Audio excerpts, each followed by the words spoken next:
Good morning, everyone, and welcome. A beautiful Wednesday morning here in Lagos. I am Nifemi Oguntoye. We're continuing this morning with the issues and events that we foresee will shape the brand new year 2021. Our focus actually will be on Imo State as we look at some of the developments in that part of the country. We're also going to bring on board a medical doctor to look at the issue of what we now call a second wave. We've had over 1,000 daily cases of COVID-19 reported by the NCDC for the past 1 week, and we'll be looking at the significance of that and what Nigeria needs to do differently. However, there's good news on the front page of the Nigerian Tribune. Let me quickly let you know that Nigerian scientists have briefed the federal government on a possible COVID-19 drug, and you check some details on page 18, and it's about a particular drug that they say might have some impact on, some positive impact in the treatment of the virus. It's called ivermectin, and they are proposing it as part of the uniform treatment guidelines of COVID-19 in the country and as prophylaxis pending the rollout of vaccination programs all alongside them. And that's perhaps one of the biggest questions we've asked over 11 months, that if we've had huge thousands of Nigerians recover from the virus, what has been done and what have we scientifically proven to have worked over the past months thereabout. But let's turn our attention now very quickly to Imo State. I'm joined by Chief Whip of the Imo State House of Assembly, and he's a member representing Ediato North State Constituency, Honorable Innocent Egwem. Good morning, and thank you for coming. Thank you very much for having me. Good to see you. Happy New Year to you. Thank you. All right, so as of January 12, 2021, Nigeria has had over 100,000 confirmed cases of of what they call the COVID-19. And you look at the figures across the states, while Lagos has the burden of infection, the greatest burden so far, over 36,000. There are other states that their numbers have been relatively low. In Imo, for instance, there's been 801 COVID-19 cases as of the 12th of January. And we're told that there are 39 people currently being managed, while 746 have recovered and have been discharged. The state has also recorded 16 COVID-19 related deaths. Let's begin with that development. What do you think Imo has done differently? Well, thank you for having me. I think the best thing that happened to Imo is the governor, because he was able to set a framework that what is called COVID-19 committee, which I'm a member in Ediato North, so also other stakeholders. What does these people do? They reach out to traditional institutions, reach out to PGs, reach out to market women, trying to tell them that this is their life, the pandemic is their life. So to me, the governor is the driving force behind what is happening in Imo, for making everybody to be a partaker in sending off this pandemic. Because if you allow for the medical institution or the medics to do it, we might not have achieved what we achieved in Imo State. But House of Assembly members were kind of commanded to go back to their respective constituencies, have in tandem with the IMC chairman and even the councillors to make sure that we get rid. And our market women, like in my own constituency, what I did was to actually do what is robocall. And I interact with people. It's the days of giving out rights and you do that, but actually you give a palliative. Palliative you give it after to tell people the common thing. Yeah. If you see the billboard, that this man billboard is telling you that during the Christmas period, I never send out seasonal greetings. Rather, in my billboard, I cover my nose, try to tell people, for you to celebrate Christmas, you should know that it is your life. Christmas is always there. So to me, what happened in Imo State is the governor has showed a leadership quality. That's why some of us that are stakeholders and members of the government keyed in, and that's what is happening in Imo State. And the COVID-19 chairman, who is Morisi, actually is doing a wonderful job. Like in Ediato North, a medical doctor by name Ihion is also doing well. And some of us that are not medics, we have keyed into the framework set up, and that is what is happening, and it's doing wonders. Getting the message to the grassroots is key. Very, very. In ensuring that they understand what is happening and they can also take advantage of all of the preventive measures. Yeah. But the Imo State governor dissolved Council of Traditional Rulers last year. What kind of relationship exists currently, and what kind of structure do you have in place? Well, let me give you a background information, because I happen to be former chairman on the Autonomous Community and the Chieftaincy Affairs in Imo State. What happened is that with due regard to the traditional institution, there was a lot of mess up on that institution. And because law number 2 of 2012, which actually set up what is called Community Government Council, gave enormous power to this traditional institution. Then also law number 15 of 2016, which actually now give them more power to administer the rural community, because the practice is the power have to be bottom up. But I've discovered that even the last election that the traditional, they were even campaigning like their politicians. So the governor, so much to his own wisdom, said, no, these people are going that they need to bring sanity to that institution. I think that's what he has done. Because right now as it is, we have a law, there's an operating law in Imo State that the traditional institutions should be able, or the traditional ruler have the power to actually nominate the president generals. This is a kind of the bottom-up development. So for you to bring, you need to lay a legal framework to actually balance up the good intention of the government. That's what he has done. And I believe as soon as the House of Assembly resume, that's an executive bill from the government that actually will set up machinery to actually elect, for the governor to appoint the next Ezimo. When you say, when you say the governor disbanded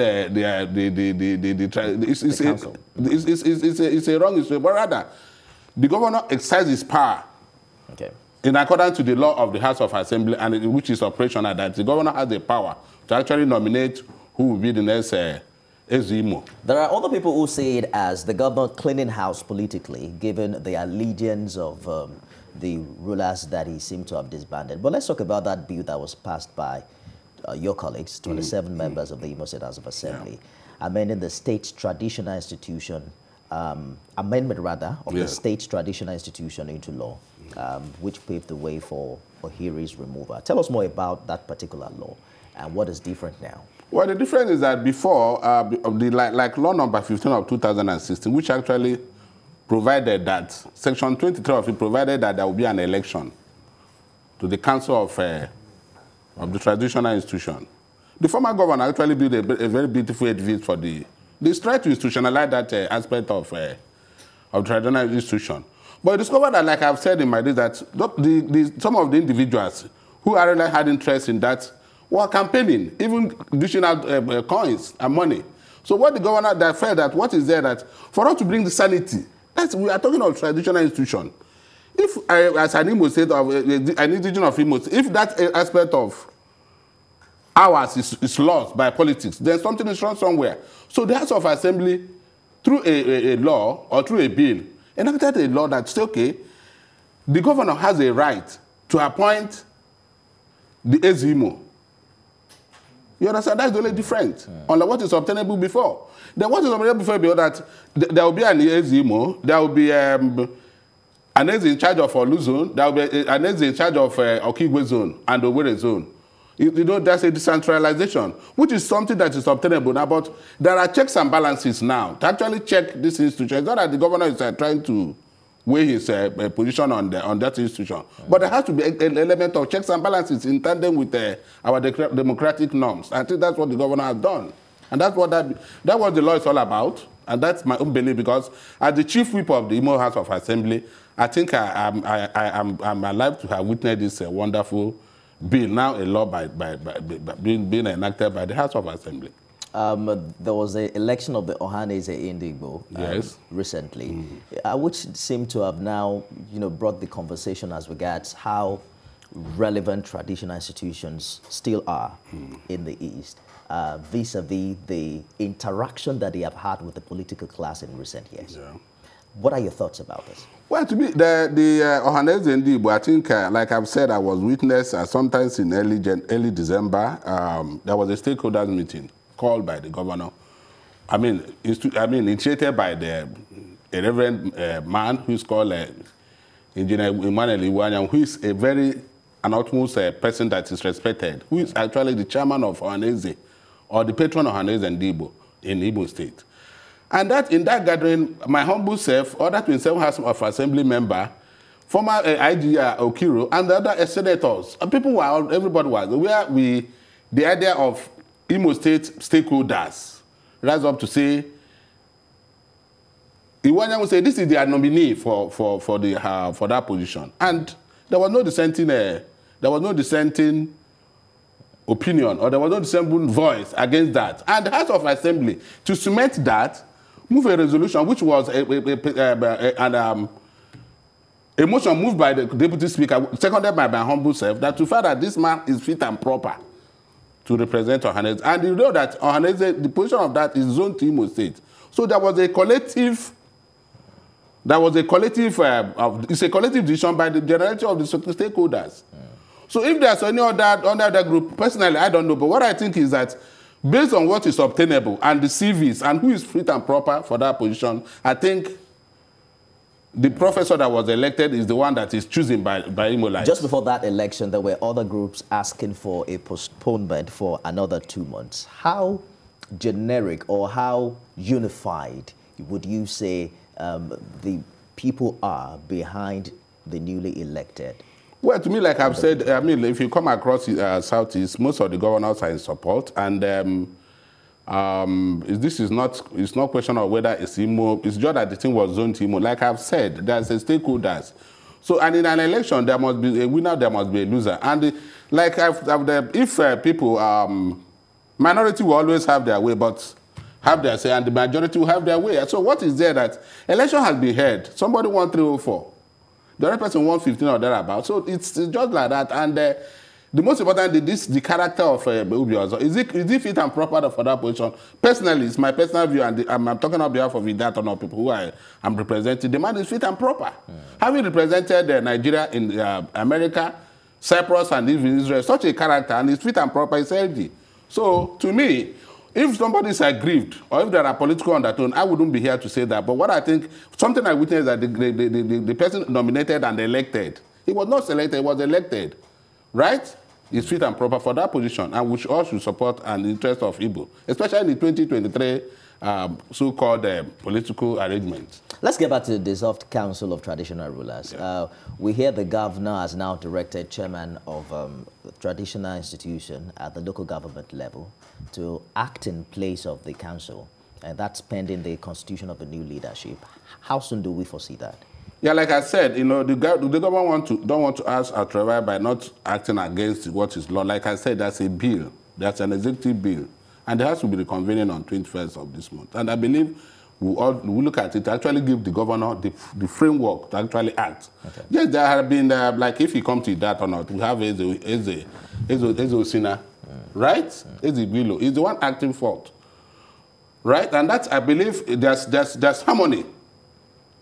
Pending the time, the issue is that there's no disbandment of any tradition, it's just that Ezimo.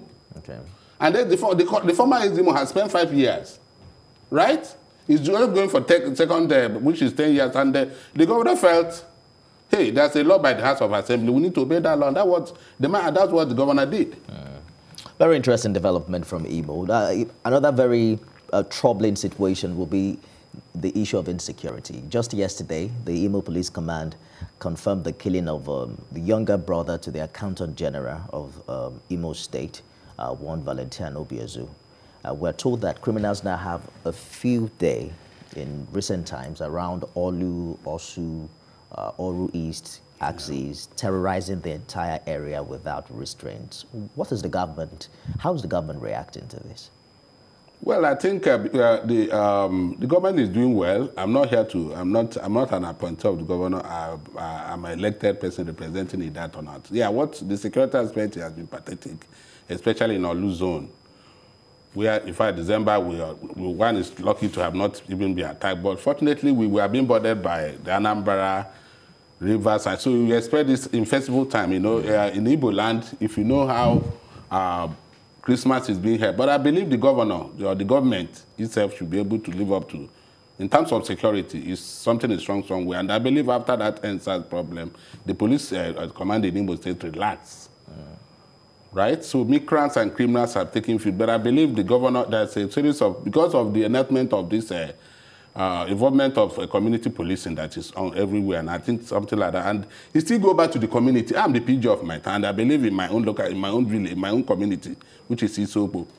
We know ourselves. We know if there's a strange prejudice, we know. So this should go back to the traditional institution. It should still go back to the President General. That should be, the security architect should be bottom up, not question of somebody, a governor in Sinimo State wouldn't know what is happening in Akokwa.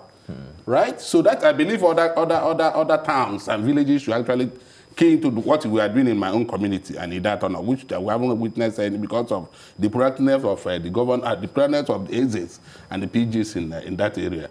But the capital city, Owerri, you know, the situation doesn't appear to be different there. We are told that many residents have been kidnapped, including the auxiliary bishop of the Catholic Archdiocese of Owerri. And they say that gunmen also recently killed 2 siblings and 2 policemen. Are lawmakers concerned? We are concerned because, what's happened, you know, like I said, like even ourselves, like by December time, there was a disorder by. I don't have any, like, I used to have 4 policemen at time, but it was withdrawn. Right? And several people, so to see is that the police, I'm not a policeman, I'm a civilian, but I think the police on Imo State has to live up. And thank God that they have just changed the police, there's a new police commissioner, but because the last police commissioner there was not doing it, he wasn't doing nothing. Right? Well, because the situation whereby you are in your house, even to go out, you need to be carrying your chaplet and praying God that resorting to prayer. So what I'm saying in essence is that the problem has not to do with the governor. Yes, he's the chief or security officer. But you know what it's like? We're talking about state policing. That the command comes from above. So that is the problem. Okay. Well, we'll open the phone lines in a short while to get people's participation and opinions on this matter. Don't forget that you can also use Twitter at TVC News NG. Hashtag this morning. Remember to tag me at Nifemi TVC. So the issue of politics is getting very interesting in Imo. At the moment, there are still a number of court cases seeking to establish the authentic or legally recognized leadership of your party, the All Progressives Congress. But how have things, you know, really worked out for your party since that election? Remember that prior to that election, APC was nowhere to be found. Which election? I'm talking about the governorship election. You remember that APC lost the presidential election in Imo. It didn't win any seat in the Imo State House of Assembly, the National Assembly. I mean, it was a woeful outing for the party. I know that the statistics seem to have changed now after the new governor emerged. Yeah. So what is the state of the party right now? Well, to me, it's a very wonderful question. The thing remains that the leaders of the APC, I'm happy I'm on air, the leaders of the APC should come together. There was a time I went to the Archbishop of Olu to ask him to please kindly interface between Governor Okorocha and the sitting governor. He is the sitting governor. Yoruba say Obamewa. They should be able, he's the one holding firm. So there's need for the interest of that party. For the major stakeholders the gladiators to come together, because we are the followers. Sometimes you'll be wondering, why do you find yourself in APC? I ran an election and say, hey, because of this similar problem, I won an election, I won my primary under APC, it was taken to somebody else. God in infinite mercy made me win the election back to back. And because my people love me, and I went back to APC because I love the party. But what is happening is that there is the need for the sitting governor is a sitting governor. He's doing very well. So our brother, that is my own brother, senator, should be able to. That should be respected. So that 2 of them can come together for the interest of that party. Because a house divided against itself will fall, and that's what is happening. Right now, you don't know whom you don't know the platform to belong to. You can't sometimes even within that or not. You can't call meeting. Some of us I'm grounded locally. I'm a local politician. You know, the party belong to the world. They belong to the so.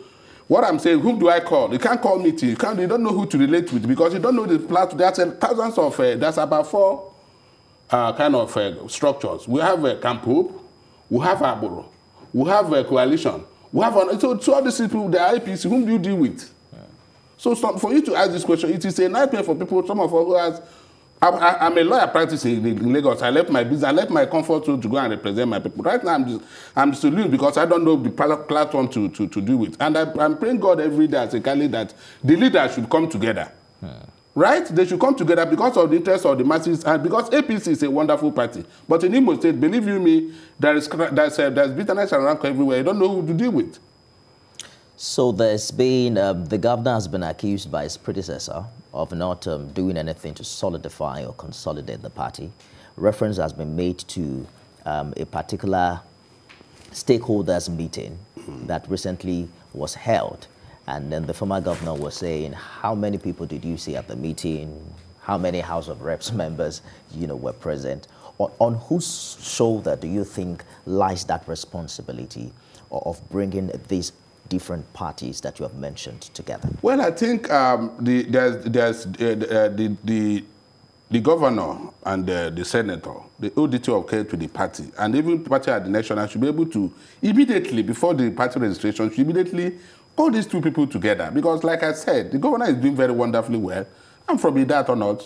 My political leader is Owele Okorocha because he was the former governor. I'm from that part of the country. But the thing remains that my allegiance and loyalty go to the governor, who I'm working. We are 29 persons that was elected in to run the affairs of Imo State. So what I'm saying is for the interest of the masses and for the betterment of that party, the earlier two of them come together, or there should be a mediator, right, to actually get two of them together. Because the governor, you can't just throw away Senator Richard Okorocha. It's a big wheat in Imo politics. Likewise, the governor Rochas should be able to see that this man, God has made him to be governor. There should be that leverage that we should respect among two of them, and that is what is happening. And they have followers. It's like King Sonny Ade and King Sonny Ade Obenizo, but they have their fans. But as me, who am I to start commenting on? I believe they have their own level, and when it comes, God will infinitely will join all of them, and you have a better Imo, because it is. Look at that. It's the same thing that played out, and it is affecting because by the time you know it, we are approaching 2023. So to me, as a person, as a stakeholder, as a legislator, and the president of the people, the earlier, like I said, I made a move. I personally went to a sitting Catholic Archbishop of Olu. Tell him, your grace, please interface. Intervene in this matter because these two people are from Olu, right? Therefore, if there's any difference there, they should be able to come together and settle it for the interest of the party and the masses. Because like you observed, things are not as it's supposed to be in Imo State. Like I said, in this December, I don't know who to call for meeting. There's a lot of discriminatory tendencies. The people in Kampong still see you as an outsider. They still see you as slave. They don't even interact with you. You go to a function where a commissioner that you cleared, IMC that you cleared, they will not even recognize you because they feel that where this man coming from is an AA member, is a Okorocha member. So to me, it's something that is very, very, very, very germane that the two of them should come together for the interest of the party. If not, some of us that have political ambition will be thinking of what to do. Reference has been made to the senator's invitation to Rivers to, inaugurate certain projects. And I've heard the camp of the governor saying that, oh, the senator is on his way out of the party. You seem to be close to him. Do you have some inside information to Senator Okorocha? It's my brother. It's my brother. The man that gave me a platform to run an election 2 times and I won. So it's not that I'm close to him, but he's a man. He's a man that I said, he has, like if you look at that during the China program, the man said he has been a friend with even the governor said, Wike said, even when he was the minister for education, he used to be they are very close. So to me, I would not be able to know why he went to. And the man said, the governor, Richard Okorocha said he's there he's a member of APC. He's a man, anybody above 18 has a decision. I had to agree, has my own decision. I can decide to be I can run an election on Governor Wike happens to be the man everyone on the way out of a party goes to visit. If you recall what happened in Edo State. Hello, good morning. Who's on the line? Hello? All right, so the phone lines are open, I believe, and you can check out the number on your screen. We are also live on Twitter at TVC News NG. #this morning and tag at Nifemi TVC for your contribution on this program this morning. Don't forget to please turn down the volume of your TV when you're calling in so that we can hear you very clearly. It's very important why you make that call. So it's been a turbulent 2020 for the APC, even at the national level. Yeah. And a spillover of that is what is being experienced currently in Imo State. There's a special committee now. And, okay, I understand that we have a caller on the line. Hello, good morning.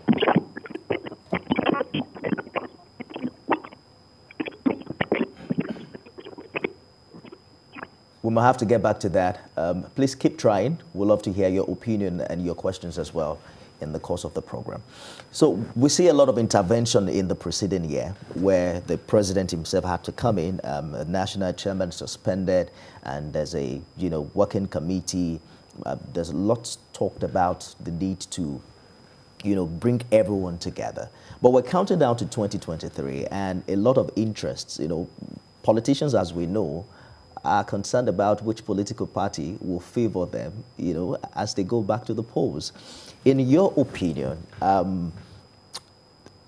you look at the APC, for instance, and it's the second term for Mr. President. It's not contesting again. Yeah. There are people who are saying that the party has a gentleman agreement for zoning. There's a lot of division as regards that, whether or not it should still stay with the North or back to the South. What are the conversations in Imo concerning this?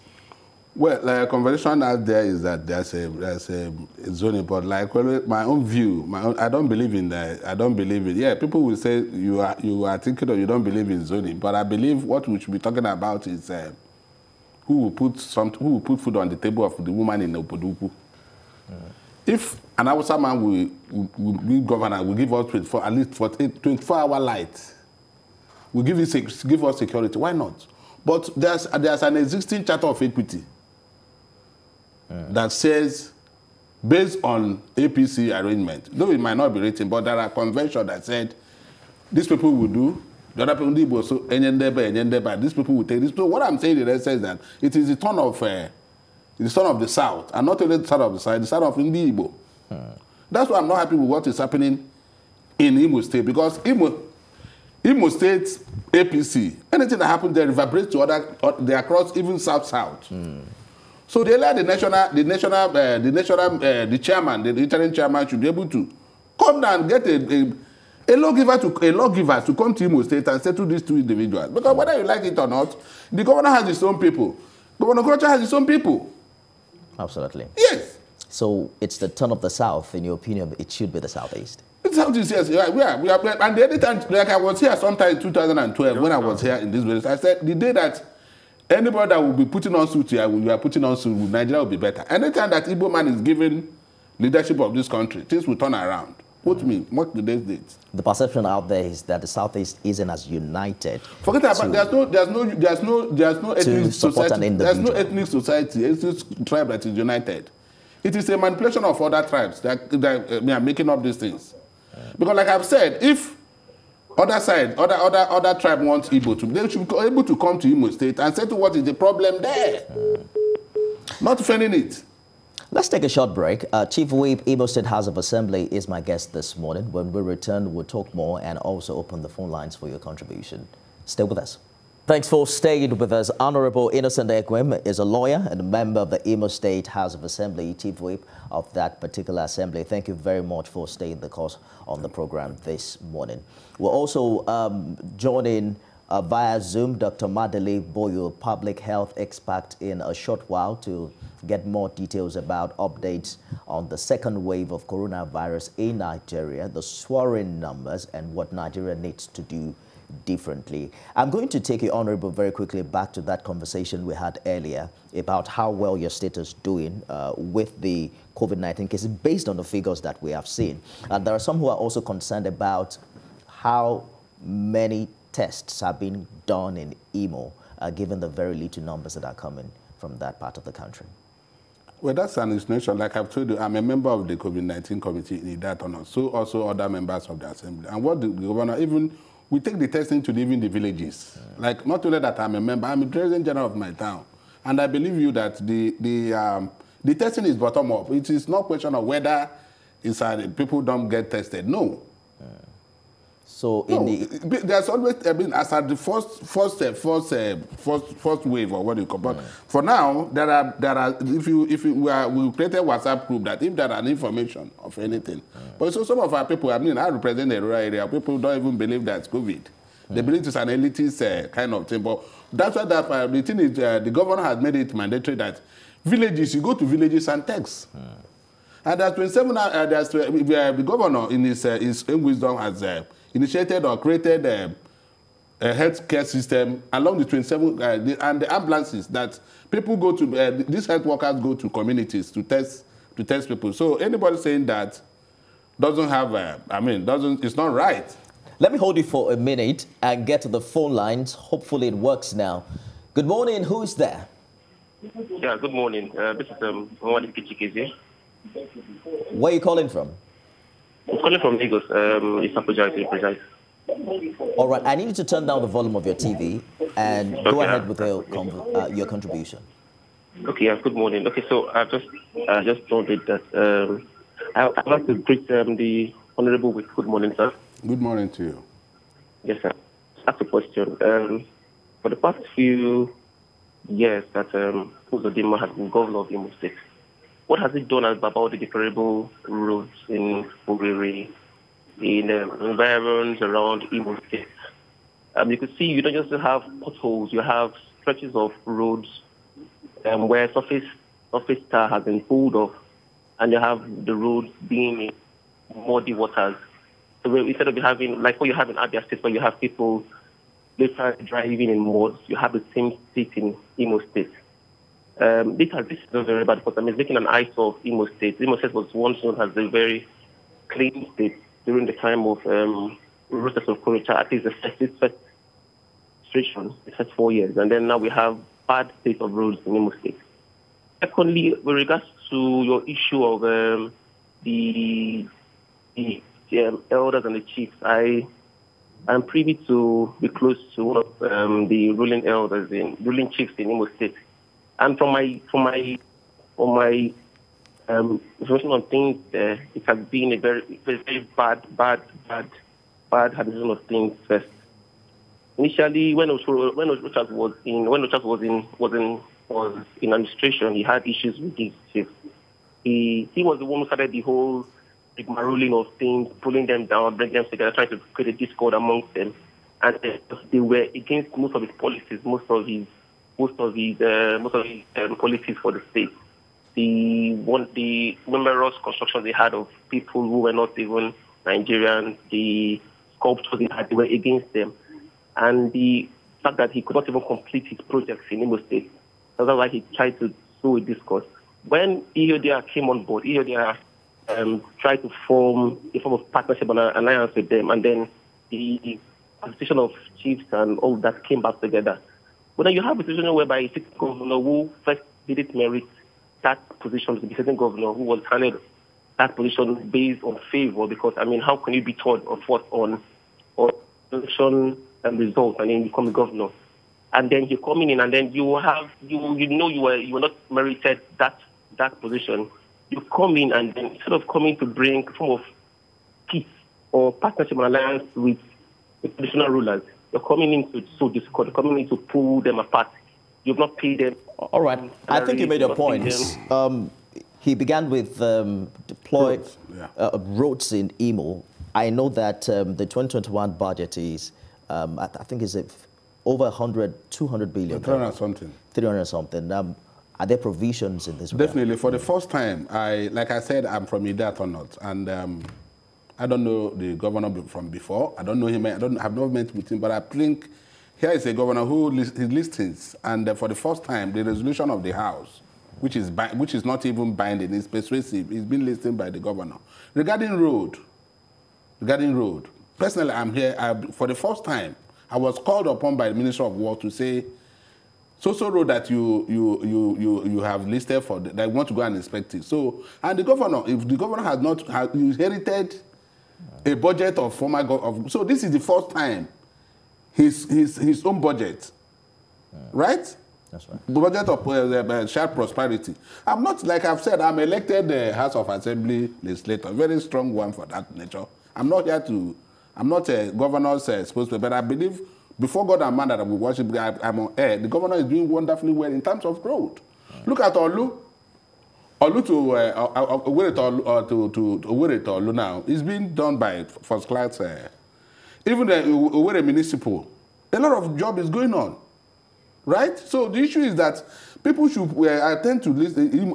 This guy, I'm not trying to reply, but I believe people should be able to do profiling and do away with sentiment and emotion. This man spent only 1 year now. And he has laid the foundation. He has laid the framework. So believe me, as a second time, as a ranking member of the House, the governor is doing wonderfully well in terms of road and other aspects of infrastructural development. Right.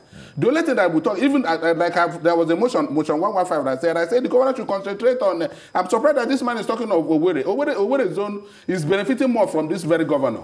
Governor should go to Olu zone, because yes, we've been producing, but we have been marginalized. He should concentrate on the rural roads, right? So for somebody to be calling us, so if you go to almost all the roads in Owerri, it's been started as we talk now. So the governor shouldn't do the mistake of the past. Because I believe this is a system of where these people will complaining. They don't have the government, but infrastructurally, they're the one. So what I'm saying in essence is that the law scholar should be able to visit home. You can't be in Lagos and making comparison or because of your own personal sentiment. The governor is doing very, very, very well. And for me, that or not. Let's turn our attention back to the phone lines. We have another caller. Hello, good morning. Hello. Good morning. Can you hear me? Good morning. What's your name and where are you calling from? George from Ikeja. Oh, George, please go ahead with your contribution. Yeah, Mr. your guest said something that caught my interest. He said the Ohaneze Ndigbo's election was democratically done by, that one, he supported that one. But on the other hand, he didn't support the idea that the traditional rulers council should also be democratic. He seems to support the decision taken by the governor to unilaterally dissolve it without subjecting it to democratic. Isn't there some double standard there? But he mentioned that there's an existing law by the House of Assembly that backed up the decision of the governor. Did you hear that as well? Yeah, but at the same time, he said the governor is waiting for that law for the House of Assembly to resume, to come and amend that law to back up his decision. I think the governor should base his decision on an existing law, not on a law that is about to be made. No, it's just my view anyway. It's all right. Let's give him an opportunity to react to that. He's talking about pre-existing the law, I think law number 6 of 2019, actually, so moto. Because of what is existing, people sometimes, comment without knowing what is obtainable on ground. Most of these traditional institutions involve in politics. So the governor wanted them to concentrate on that, their traditional stool, right? And that was why he created this community policing. He created a lot of things to say that the governors, the traditional ruler should be the one to even appoint the president generals.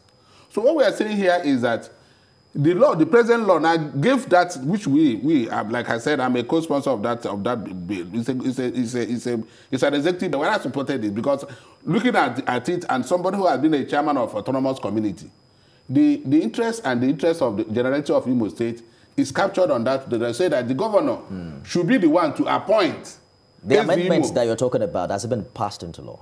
Of course. All right. Let's take another caller. Good morning.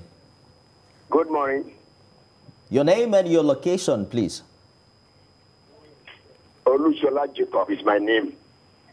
All right. Olushola, go ahead with your contribution. I'm calling from Adwekiti. All right. Go ahead, please. Regularly, I listen to your program. It's always fine.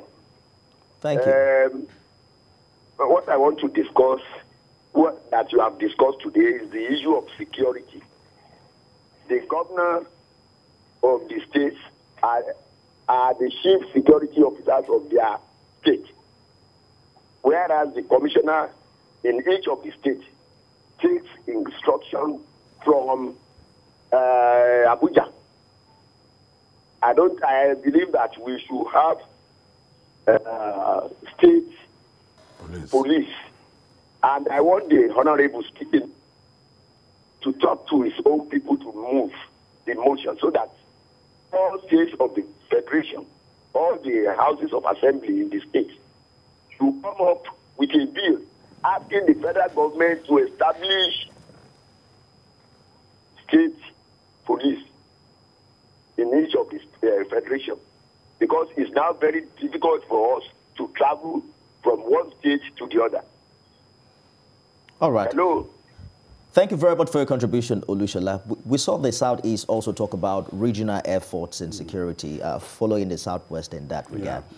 What has been the position of the House of Assembly? No, like what he said, it was no question of bringing up motion. Like I said, motions are just persuasive. It's only governor that has conscience, like our own governor, that sometimes obey motions and resolutions of the House. However, there is this plan by the principal officers of the House to actually have a synergy with other members of the Southeast legislature so that we can come up with formulate a platform like what is obtainable here in the Southwest for a regional security. However, like he said in his that the underlying this is that constitution, which is a grown is faulty.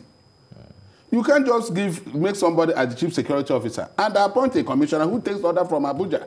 So what we do to solve this problem is state police. We have another caller on the line. Good morning. Oh, we lost that. Keep trying. And also take advantage of the Twitter handles to make your contribution known. Let's talk about the existing relationship between the current House of Assembly and the executive. We understand what the political alignment was before the emergence of this new governor. Yeah. What's the situation now? Fantastic. Like I said, we're enjoying a robust relationship with the governor. It's just that like some persons or some group of people who claim that they sleep and wake up with the governor is the one that actually thwarting that relationship.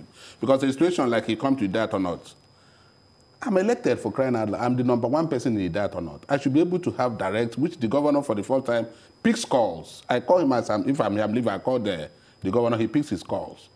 But some people, you know, they drop his name to say they are Camp Hope.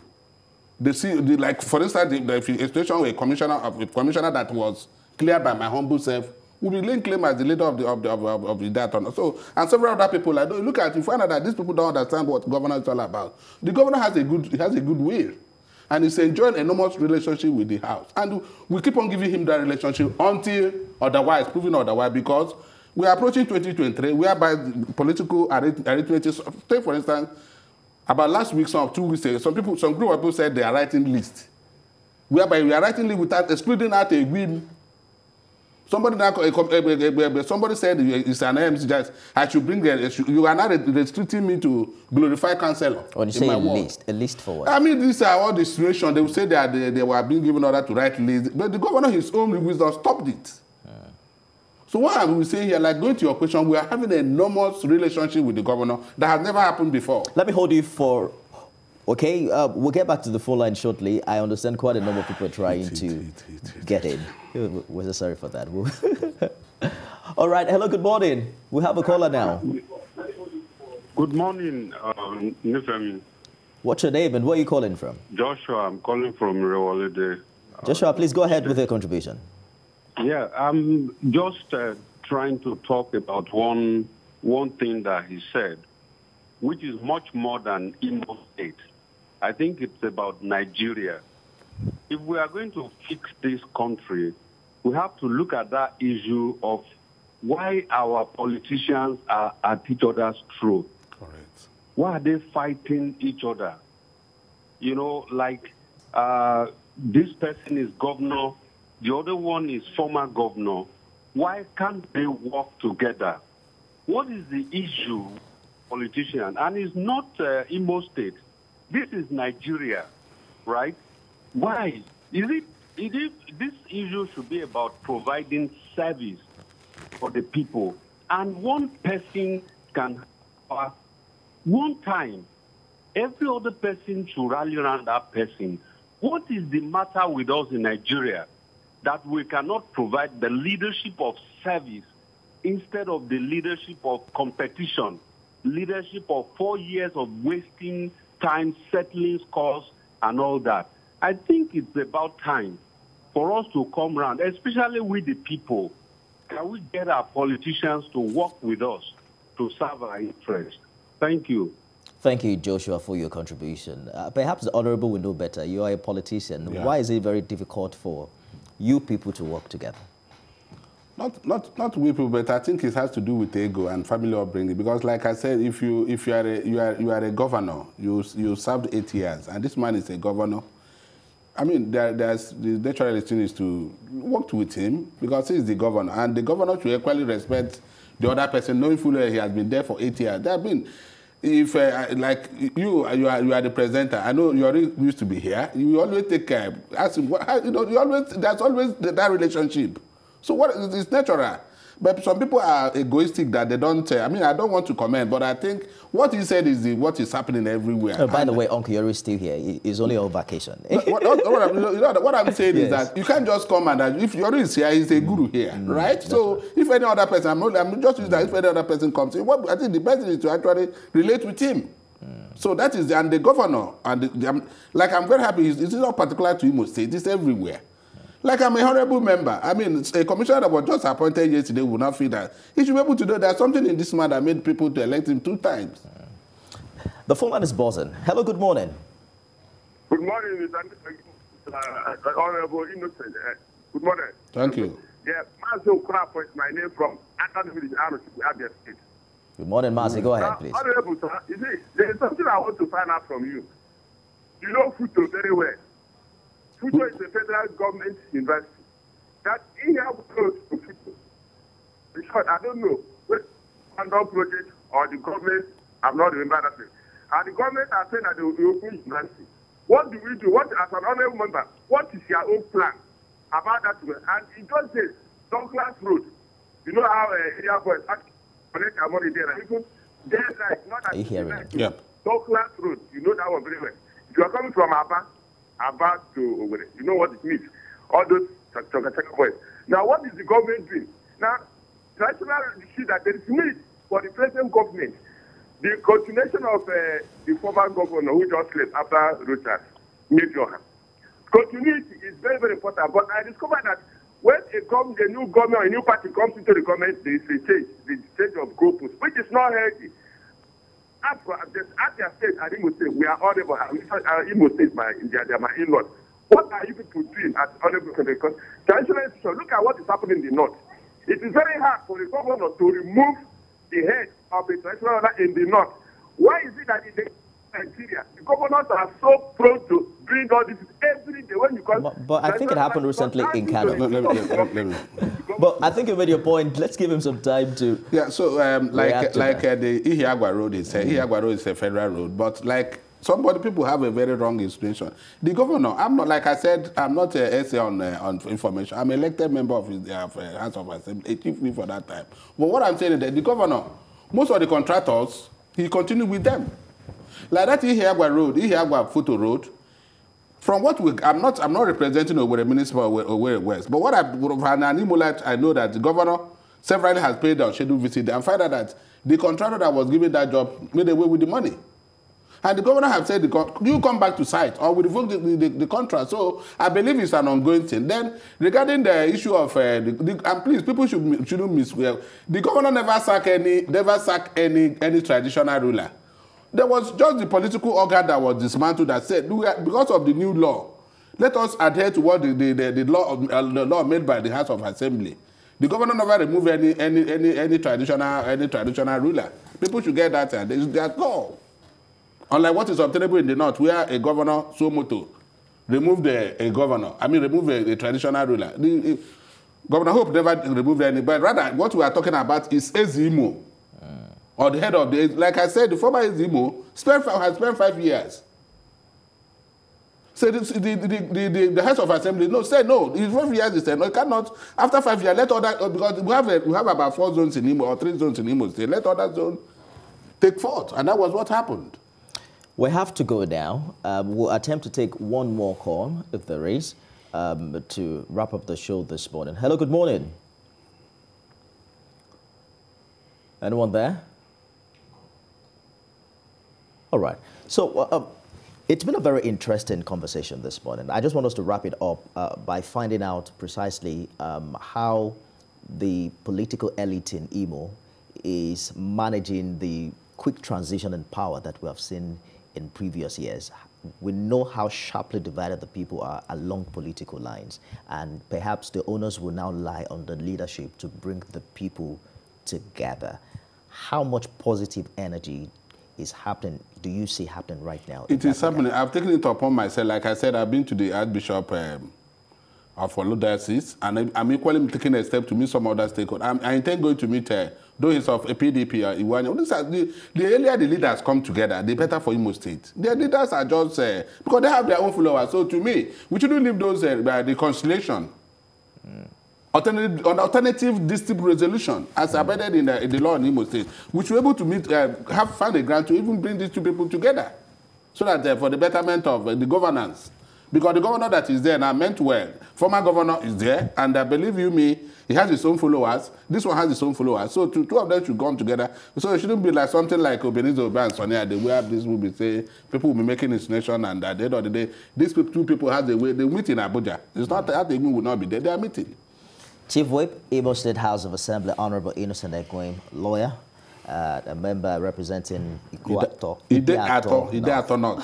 Imo State. Yes. Thank you so much for finding time to come. Thank you very much. We appreciate you. That's our show today. Thanks for being a part of it. We'll be back tomorrow, God willing, with another exciting one. Good morning.